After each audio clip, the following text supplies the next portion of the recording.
అక్రమ మాదక ద్రవ్యాల అంతమే లక్ష్యంగా చంద్రబాబు సర్కార్ అడుగులు ముందుకు వేస్తోంది. ర్యాండమ్ చెక్ పోస్టుల ద్వారా వాటి నివారణకు విశాఖ నగర పరిధిలో పోలీసులు అత్యంత చాకచక్యంగా వ్యవహరించి అక్రమ రవాణాదారుల భరతం పడుతున్నామంటున్న ఏసీపీ నరసింహమూర్తితో మా ప్రతినిధి ప్రసాద్ ఫేస్ టు ఫేస్. మాదక ద్రవ్యాల నిర్మూలనే ప్రధాన లక్ష్యంగా రాష్ట్ర ప్రభుత్వం నూతనంగా వచ్చినటువంటి రాష్ట్ర ప్రభుత్వం ఒక లక్ష్యంగా పెట్టుకుని ముందుకు సాగుతోంది.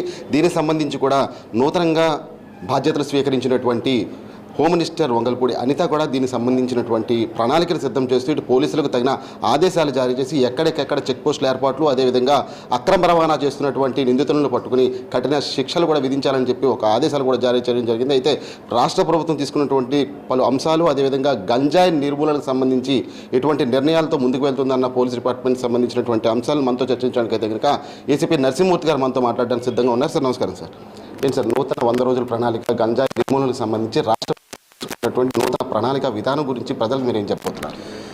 రాష్ట్ర ప్రభుత్వం చాలా ప్రాముఖ్యంగా దీన్ని ప్రతిష్టాత్మకంగా దీన్ని తీసుకుంది. గంజాయి రహిత సమాజం కోసం, ముఖ్యంగా గంజాయి రహిత ఆంధ్రప్రదేశ్ కోసం అనేది రాష్ట్ర ప్రభుత్వం చాలా పకడ్బందీ అయిన ప్రణాళిక రూపొందించడం జరిగింది. అందులో భాగంగా 100 రోజుల ప్రణాళిక ఉంది. ఆ 100 రోజుల ప్రణాళికలో అవగాహన కల్పించడం, ముందుగా ప్రజలకు అవగాహన కూడా కల్పించాలి. ఈ గంజాయి వలన దుష్ఫలితాలు, దుష్ప్రభావాలు, నష్టాలు అది కూడా మేము ఊరు వాడ పోయి స్కూళ్ళకు పోయి ఈ రకమైన మెనాసిని తొలగించాలని చెప్పడం అనేది జరుగుతుంది. అలాగే మా కమిషనర్ పోలీసు వారు జూలై 1వ తారీఖున జాయిన్ అయిన వెంటనే instructions focus on NDPS act related offences మీద ఇవ్వటం జరిగింది. వారు ఆ మరుసటి రోజే 2వ తారీఖున ఇక్కడ ముఖాముఖికి రావడం, పెందుర్తి అవుట్స్కట్స్లో బాంబే కాలనీకి రావడం జరిగింది. అక్కడ కూడా వారి ఫోకస్ అంతా ఈ గాంజా రిలేటెడ్ ఇష్యూ మీద ఉండడం జరిగింది. అలాగే ప్రజలు కూడా అక్కడ గాంజా కన్జంప్షన్ వల్ల ఇబ్బందులు పడుతున్నారని చెప్పడం జరిగింది. ఒకటి వాస్తవం, ఈ యువత ముఖ్యంగా ఒత్తిడిలో ఉన్నవాళ్ళు ఈ డ్రగ్స్ వైపు మరడం అనేది జరుగుతుంది. దానికి ఆ పీర్ గ్రూప్ ఇన్ఫ్లుయెన్స్తో వాళ్ళు అటువైపు డైవర్ట్ అవ్వడం జరుగుతుంది. దాన్ని సంఘంలో కొంతమంది ఉన్నవారు దుష్టశక్తులు అడ్వాంటేజ్ తీసుకుంటున్నారు. ఈ యూత్ దగ్గరన వీళ్ళకి ఇది చేరవేసినందువల్ల అధిక లాభాలు వస్తున్నాయి. అధిక లాభాలు వచ్చినందువల్ల దాన్ని రిస్క్ తీసుకుని వాళ్ళు ఇన్వెస్ట్మెంట్ చేసి ఎక్కడో ఏదో మారుమూల ప్రాంతంలో ఉన్న దేశంలో ఏదో మారుమూల ప్రాంతంలో ఉన్న వాళ్ళు కూడా ఈ ఏఓబి ఏరియాలో ఉన్న ఈ అటవీ ప్రాంతానికి రావటం, ఇక్కడి నుంచి గంజాయి తీసుకెళ్ళటం అనేది జరుగుతుంది. ముఖ్యంగా మనకి ఏఎస్ఆర్ డిస్ట్రిక్ట్, ఒరిస్సా అటువైపు గంజాయి పండుతుంది కాబట్టి దాన్ని వాళ్ళు విశాఖపట్నం అనేది మంచి కనెక్టివిటీ ఉన్నది.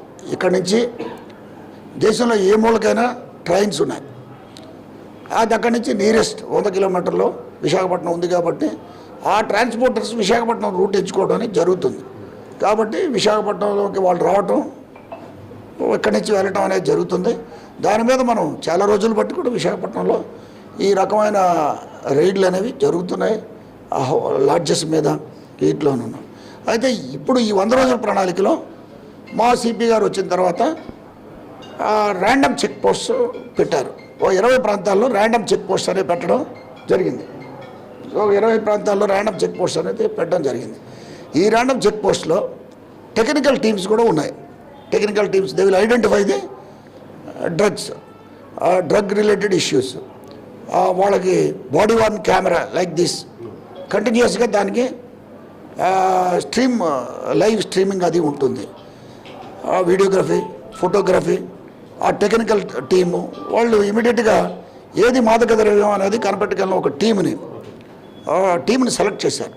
ఆర్మ్డ్ రిజర్వ్ నుంచి, సివిల్ నుంచి, ఇలా రకరకాల కాంపౌండ్ నుంచి సెలెక్ట్ చేసి దానికి ఒక వెహికల్ ఇచ్చి దాన్ని మూవ్ చేసి ఒకే దగ్గర ఉంటే దానివల్ల కూడా రోజు అక్కడ చెక్ పోస్ట్ ఉంటే దానివల్ల ఏమవుతుంది, ఎవరు కూడా ఆ రూట్ రారు, వేరే రూట్లో వెళ్తారు. ప్రత్యామ్నాయం ఇప్పుడు దొంగ ఏ విధంగా తప్పు పని చేసిన వాడు ఏ విధంగా ప్రవర్తిస్తాడో దానికి విరుగుడుగా మనం ప్రవర్తించాలి. కాబట్టి కొత్త కాన్సెప్ట్ మాకు ఈ డైనమిక్ చెక్ పోస్ట్ అని మా కమిషనర్ గారు, మా జాయింట్ కమిషనర్ గారు దీన్ని నిన్నటి నుంచి పెట్టడం జరిగింది. నిన్న పెట్టారు, ఇవాళ మనకి రిజల్ట్ వచ్చింది. వెనగాడి దగ్గర మేము ర్యాండమ్ అప్పుడు వచ్చారు, పాడేరు నుంచి బస్సు వస్తుంది, ఆ ముందు మమ్మల్ని చూశారు. చూసిన తర్వాత వాళ్ళు కూడా తెలివైన వాళ్ళు కదా, పోలీస్ మూమెంట్ ఎక్కడ ఉందో తెలుసుకునే ఉంటారు కంటిన్యూస్గా. వాళ్ళు వెంటనే బస్సు దిగిపోవడం అనేది, వాళ్ళు సర్దుకెళ్ళిపోతున్నారు. జనరల్గా మా వాళ్ళు మనం కూడా ఏమనుకుంటాం, ఏదో లేడీస్ దిగారు, వాళ్ళు లగేజ్ ఏదో పట్టుకొని వెళ్తారు అనుకుంటాం. మా వాళ్ళు కూడా టెక్నికల్ టీం చాలా అప్రమత్తంగా ఉంది.